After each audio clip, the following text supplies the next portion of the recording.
Where are you from? I'm originally from Baltimore, Maryland, and I currently live in Greenville, South Carolina.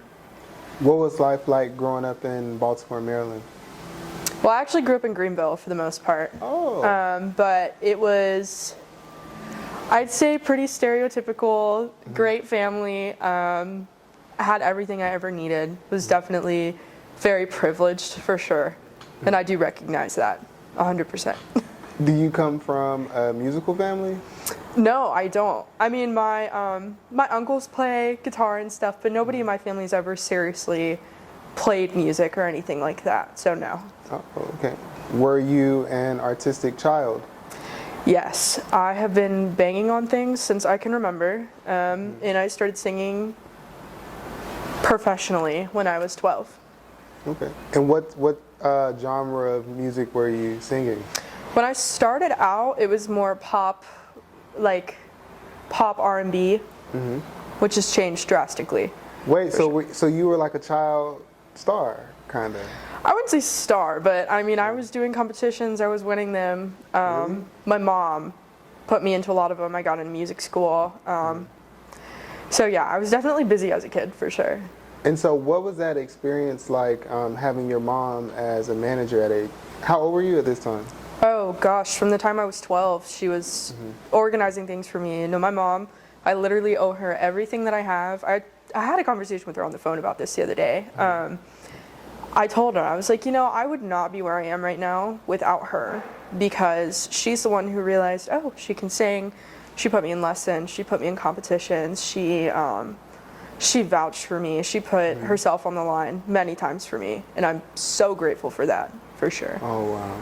And so you'd say that at 12 is when you started taking your music career seriously? Yeah, so when I was 12, nobody really knew I could sing. I went to a summer camp for the week, and they had like a closing campfire kind of thing, and I sang an Adele song.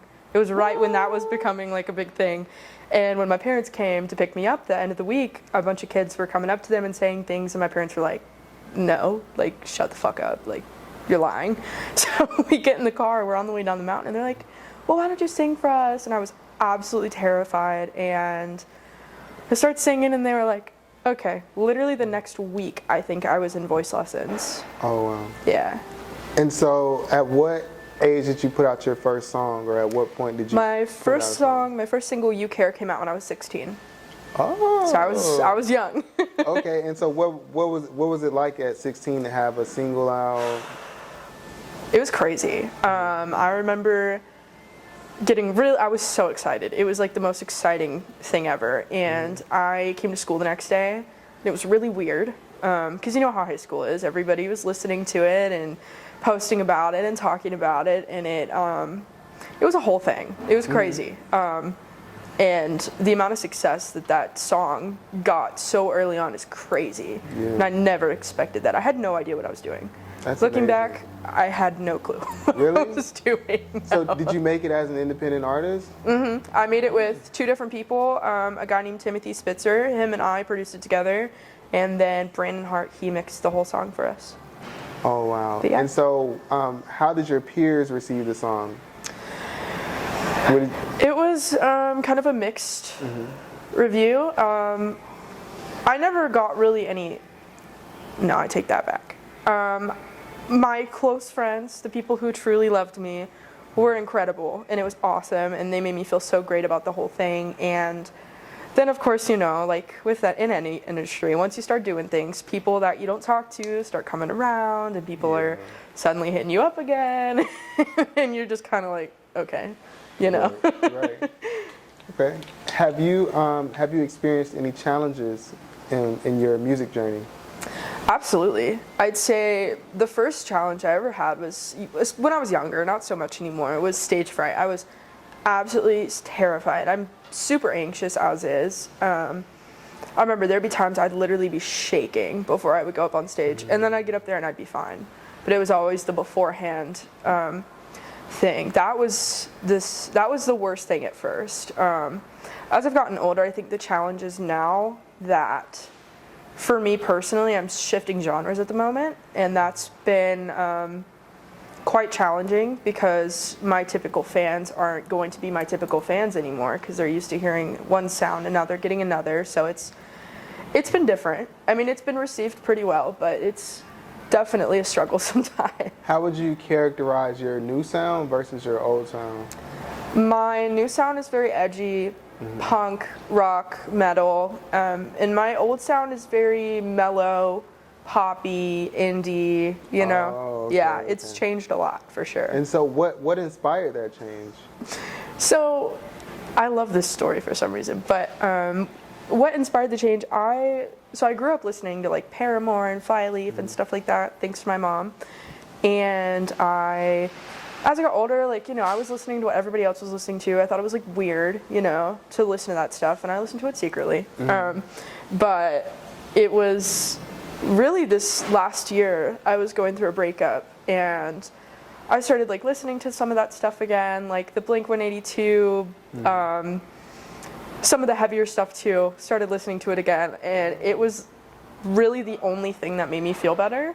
What's your favorite Blink 182, or do you have any? I like Edging, their new song, their new stuff. I like so their you're new on stuff. the new stuff. Yeah, I like their new okay. stuff too. What's up? But no, Paramore and Flyleaf, like those are like, that stuff has literally saved my life multiple times. Okay.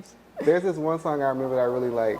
Are you more? No, then I bark. What song is that? I don't know the name, but I know what you're talking about. Yeah, okay. And so you've overcome those challenges. Now you have, you're moving towards a new genre. It's a little bit more edgy. You said it was inspired by a breakup. Yes. So that leads me to my next question. Has your music career caused any conflicts in your personal life? Absolutely. I'll go with the most obvious. Okay. I write songs about people, and they don't always like that. And sometimes I'm very, very descriptive in my word choices and such. Yeah, I get some nasty text messages from men sometimes. So you're like pulling a Drake on us out here. Drakeisha. Yeah, it's fine. You know, it's art at the end of the day, and if people are going to say what they want to say regardless, and people make assumptions of what's about them and what's not, and that's fine. And I'd say the other thing that's gotten me into trouble is recently, so with the new image shift and the new genre shift comes a marketing shift. So I've had to change the way I market myself, and the brand has gotten edgier. I'm a grown-up now, so it's a little different than it used to be. It used to be very clean-cut, pretty, like, now I'm like wearing different clothes and doing photo shoots that aren't quite the norm for me. I'm definitely going out of my comfort zone, and you know, my family, they don't love some of the things they see on social media. Oh, the new look? Oh yeah, they look. My family's pretty involved. Okay. Yeah, they see the social media content. They see the photo shoots and promos and stuff that I post, and I understand where they're coming from. But at the end of the day, it's marketing, and it is a business, unfortunately. And you know, it's just part of the new shift into being an adult rather than making music as a teenager. Yeah. So are your parents like, are they very religious, or what is it about the No, they, I don't know. They, my mom, they've always had my best interest at heart. That is the number one thing, and I think they worry about the future and things that could come up, and I get that. I do, for sure. So when you graduated from high school, did you go directly into a music career, or did you go to college? My life after high school is actually so different than you would think. So I had planned, so I graduated the year COVID hit. So my senior year was cut in half early, and I did not know what to do. I was gonna go to school in Chicago. I got into every music school I applied to, was super excited. COVID hit, and I realized that really didn't make a lot of sense. So I stayed home for a bit, and a super close friend of mine passed away, and some things kind of changed in my life, and I decided that I was going to go military, actually. A lot of people knew about this, and I'm sure people still wonder what happened. So I was ready to go Army, and then at the last second was like, what am I doing? Really? Like, this is not what I want to do. Yeah, like I trained and everything. Like I lost like 60 pounds. I I think it was just a manic episode. Oh my God. But yeah, Okay. so I did that. Then after my friend passed, I enrolled in nursing school. I took a long break from music at this point. I was, I think, burned out. I mean, at the age of 18, when you're selling out shows and recording and under a microscope, it's a lot. So I took a break. I didn't really know what the plan was. Went to nursing school, then switched from nursing school to psychology. And I'm still in school for psychology now, but that's just more of a backup plan. But yeah, so my career has changed multiple times. So what's been the most memorable moment in your career so far, in your music career? Most memorable moment in my career? Something that was really cool for me, there's an artist, Lindsay Webster. She's Grammy, Billboard winning, like, she's incredible. I'm still friends with her to this day. We played a jazz festival and I covered one of her songs, and she saw it and reached out to my mom, and we started talking, and then she invited me to one of her shows in Atlanta. And so I went to the show and she invited me up on stage with her to do the song, and it was so crazy. I think I was 17 at the time. It was absolutely insane. And to this day, like, I still see her and we're still in touch. So that was pretty cool. I'd say that, or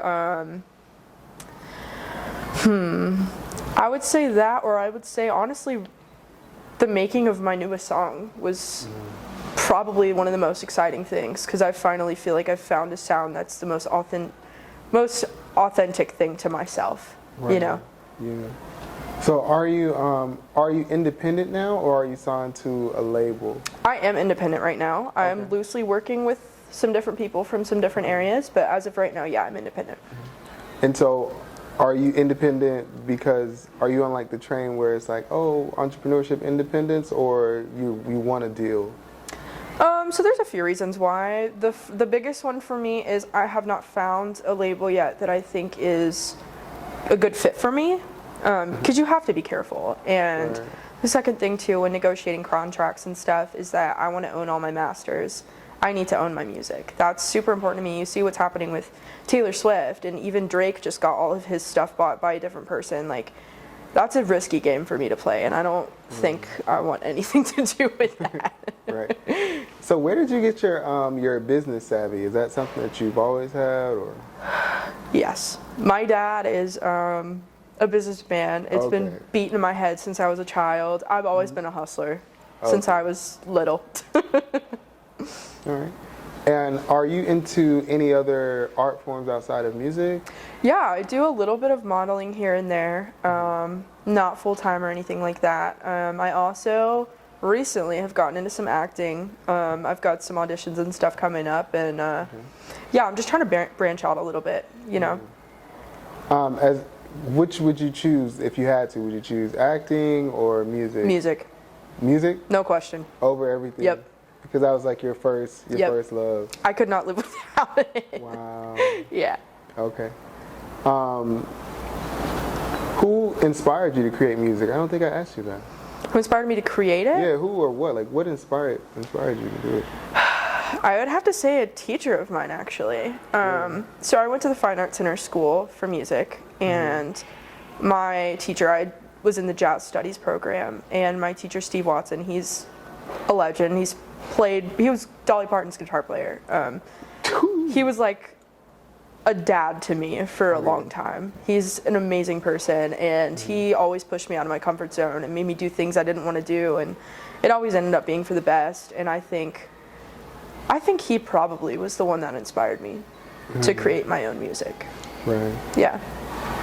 And so going forward, what is your ultimate aspirational goal with everything that you have going on? My ultimate goal now is to play as many shows as I can coming up here. And another thing too is to quit my job, quit school, and do this all the time, you know? And so do you have a timeline for it, or is it one of those things where? No, there's no timeline at the moment. Truthfully, I'm hoping by the end of the year. Things have been picking up like crazy in just the last 2 weeks. A lot's happened, so yeah, we'll see. What has been your experience in the music industry as a female artist? Oh, that's a great question. Do you identify? Yeah, Okay, no, that's okay, a good cool, question cool, though. People do not take you seriously. People think that I get compared to Taylor Swift a lot, which is really sad because she's a genius, and if she was a man, I think the story would be different. We get looked at as bitchy and complaining, and if I was a man making this music, I think the narrative in my story would be very different, for sure. Right. Yeah. And do you feel like the narrative is coming from like the visuals and the images, or? Yeah, that too.